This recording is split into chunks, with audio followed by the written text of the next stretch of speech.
Hi everybody, Andre here at the Coaches Hangout, a spot where our students can come and leave their requests, knowing this is where our study coaches hang out, virtually of course, and will often leave some helpful content. One of the most well-known investment vehicles is mutual funds, and if you're taking the Canadian Securities Course, the LLQP, or obviously a mutual fund course, you need to know the general order of fund categories from lowest risk to highest risk, and these apply to segregated funds as well. For example, what is generally riskier, a bond fund or a mortgage fund? In our study tools, we help you understand why a bond fund is generally riskier than a mortgage fund. Here's a hint. The longest term on a mortgage is usually only 5 years, whereas the term on a bond could be as much as 30 years. And as you may already know, the longer the term, the higher the risk.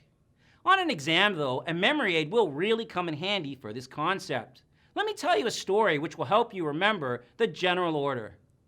I recently renewed my mortgage. Now, rather than negotiate with just one lender, I called my mortgage broker who could survey the market and help find me the best rate. Check out what he was able to do. My mortgage broker brought down every rate substantially. The first letter from each word in that phrase can help you remember the main fund categories from lowest risk to highest risk. M for money market fund, M for mortgage fund, B for bond fund, B for balance fund, D for dividend fund, E for equity fund, R for real estate fund, and S for specialty fund. Now there may be other fund categories depending on the course you're taking, but these are the main ones. And I need to stress this is a generalization.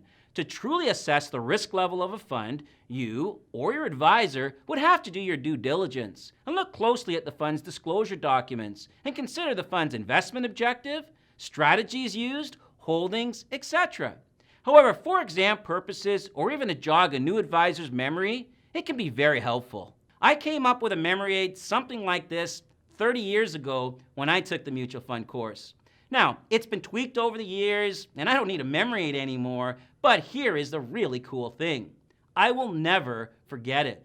Just like how many of you may think back on piano lessons and recall the memory aid, every good boy deserves fudge. Thanks for dropping by the Coaches Hangout, and good luck on your upcoming exams.